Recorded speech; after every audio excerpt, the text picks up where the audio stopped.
E aí, pessoal do Cassandra, vou mostrar para vocês como que funciona o sistema aqui de reciclagem aqui na Alemanha, tá? Aqui é a máquina, no mercado. Eu vou pôr a latinha. Ela vale 25 centavos, tá vendo aqui no canto? Vou pôr lá.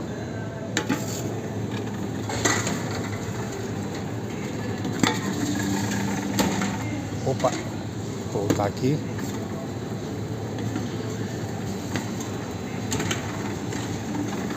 Vou dar um pause e voltar no final. Aqui é a última lata. Ó, o valor até agora deu isso. Essa é a quantidade. Por a última lata, 28 latas e 6 pets. 8,50. Sai o papelzinho aqui. E é isso aí. Você troca aqui no mercado.